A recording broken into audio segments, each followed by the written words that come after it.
Quem me faz companhia agora é o Ronaldo Reis. Tudo bem contigo, Ronaldo? Tudo bem, Thiago. Seja bem-vindo ao nosso programa. Obrigado pelo convite, estou muito feliz de estar aqui. Muito bom. Como ser autêntico no trabalho, gente? Primeiro eu quero saber o que seria essa autenticidade, como ser autêntico no mercado, mas quando as pessoas ficam pensando assim, tá, mas o que é ser autêntico? É você ser verdadeiro? É você dizer exatamente aquilo que você é e aquilo que você é capaz? O que seria essa autenticidade? Perfeito, Thiago.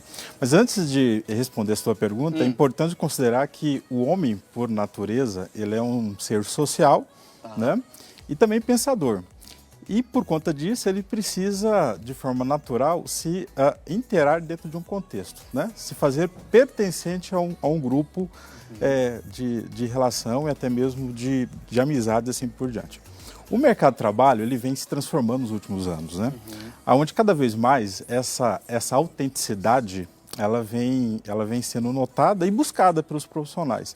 Então, ser autêntico é justamente entender quem é o indivíduo, ou quem é você, né? Quais são os seus pontos fortes, seus pontos, inclusive seus pontos de melhoria também, por que não? Sim. Né? Aliás, saber que você tem esses pontos negativos. Perfeito, né? Justamente para trabalhar e potencializar os resultados, né? Então eu diria que a autenticidade é se conhecer, né? Valorizar os seus pontos fortes e também entender que precisa evoluir. E aí, a gente tem um mercado de trabalho com muitas pessoas disputando, né? Perfeito. Lugar, uma vaga e tudo mais. E aí, eu sempre acho interessante essa discussão porque muitas pessoas colocam no currículo habilidades que eles têm. Eu sou dinâmico, eu sou, enfim, uma pessoa ágil, que faz um monte de coisa e tudo mais. Na entrevista de emprego, até pode demonstrar algumas coisas, mas não é a realidade que ele vive no dia a dia. Isso pode atrapalhar na hora da contratação, na efetivação, e aí quando o patrão, o gerente vai olhar e fala assim, não, mas não era esse perfil que eu queria. Isso pode prejudicar as pessoas? Pode, com certeza sim. Eu trabalho com recrutamento e alguns colegas deixam isso muito claro, né?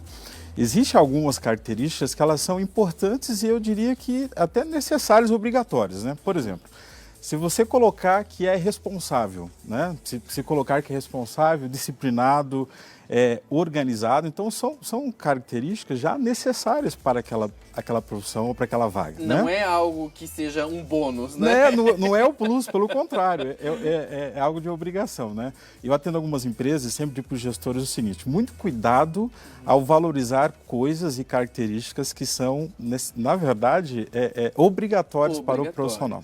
Então, eu diria que ao se apresentar para uma empresa, para uma vaga, tem que deixar claro o que você oferece a mais, né? Qual é o seu plus? O que você pode contribuir com aquela organização, com aquela empresa? O que você pode fazer de diferente?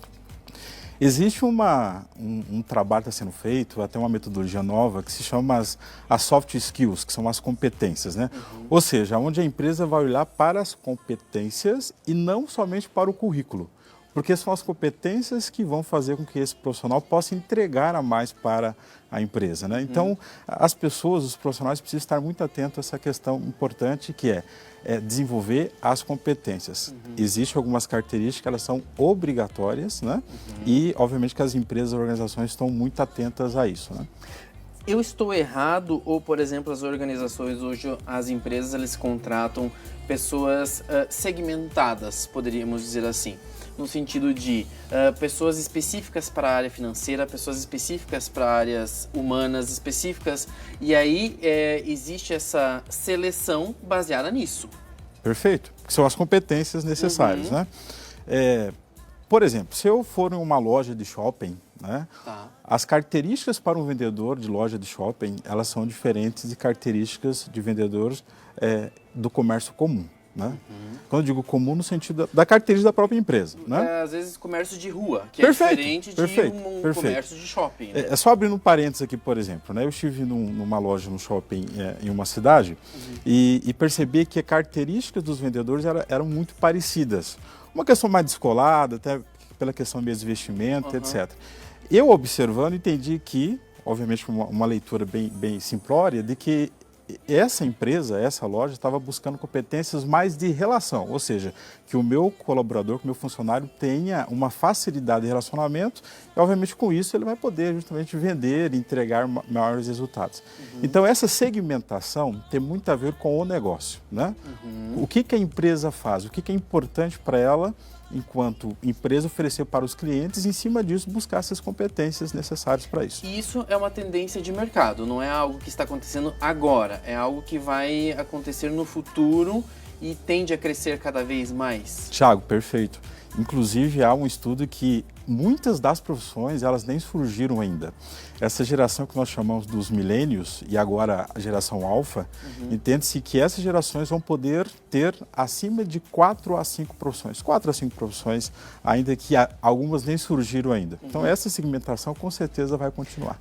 Nossa, quando o Ronaldo falou isso, assim, com certeza, 4 a 5 profissões. Eu fiquei pensando assim, meu Deus, e haja tempo para as pessoas exercerem todas essas questões. Mas aí quando existe esse estudo de competências, a pessoa consegue desenvolver o seu trabalho de forma muito mais eficaz, com menos tempo e consegue se dedicar a outras coisas. O tempo é otimizado, poderíamos dizer? Também.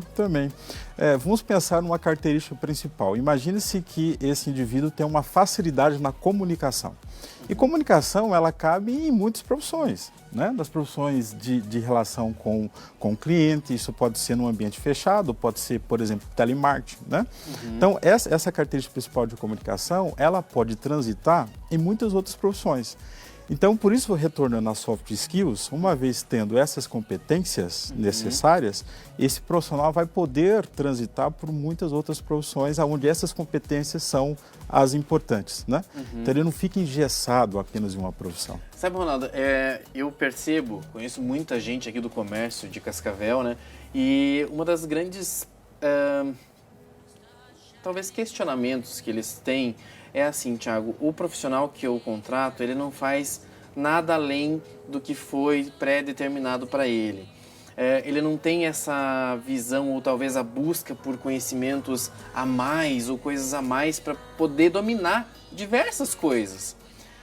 Isso talvez seja algo que prejudica a pessoa, a gente já sabe, mas talvez a falta de interesse das pessoas. As pessoas têm essa falta de interesse mesmo? Eu chamo isso de falta de brilho nos olhos, né? Que é entender qual é a importância da profissão dele, daquilo que ele faz dentro dessa empresa. Independente que profissão que seja. Independente. Isso eu posso falar de uma profissão que exija um nível acadêmico ou um nível técnico, né? Não influenciando de forma alguma, mas, por exemplo, até a pessoa que faz o café. Qual que é a importância do seu café dentro dessa empresa? Então, primeiro, o profissional precisa entender a importância do trabalho dele, né? Que é essa questão do brilho nos olhos, né? Então, realmente há isso. E tanto é que nas empresas que eu trabalho, eu sempre busco, né, trazer à tona isso, fomentar. Por que você trabalha aqui na empresa? Aliás, o que você quer alcançar com esse trabalho? Aí você começa a dar o sentido, né? Uma manhã como hoje, início de semana, chuvosa, Sim. né, eu sempre costumo brincar, né? Se você não tiver um foco, né, se tiver objetivo, o ir trabalhar se torna muito pesado, né? E a falta de brilho, com certeza, a falta de brilho no olhar, isso vai fazer com que a empresa não tenha o resultado esperado. Mas mais importante para as empresas é trazer, fomentar isso todo o tempo, né? A sua participação, a participação do colaborador na empresa e fazer ele entender que através do trabalho ele pode alcançar também seus objetivos, né? Uma das coisas que eu achei interessante até na fala do Ronaldo, ele usou a questão do café. Sim. A gente está falando, por exemplo, de pessoas que têm uma formação superior, enfim, uma formação técnica. Mas se essa pessoa que faz o cafezinho entender o porquê o café vai ficar melhor se for de tal temperatura a água, se for desse determinado grão, se for pesquisar, entender o porquê o sabor do café que essa pessoa faz fica tão gostoso e tão bom, e aí aquela pessoa que está lá no banco fala assim, quem é que faz esse café tão gostoso? Eu vou contratar ela para minha empresa. por que não? É ser bem visto, né? É isso. E ocorre muito isso, Thiago. Às vezes a pessoa que atende o telefone atende super bem, né? E a pessoa do lado fica se perguntando, quer dizer, poxa, que atendimento bacana que eu obtive, né? A pessoa que recepciona. Então, não necessariamente tem a ver com um cargo maior ou menor, mas simplesmente com uma questão muito até natural.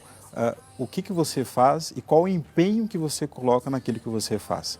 E aí você acaba construindo a sua imagem, né? E Sim. não precisa se preocupar com essa questão da autenticidade, no sentido assim, eu preciso de um padrão para poder seguir. Não, siga aquilo que é do seu natural.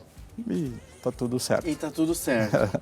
Isso é autenticidade, é você ser aquilo que você é, buscando suas competências, buscando aquilo que você almeja para você e também auxiliando, sim, a empresa onde você está, porque se você auxilia hoje, amanhã alguém vai ver que você está fazendo isso e, consequentemente, você vai ter um degrau a mais para subir. Perfeito. Obrigado. Obrigado mais uma vez, Ronaldo, Até por ter a vindo aqui próxima. no programa. Até a próxima vez. Um abraço.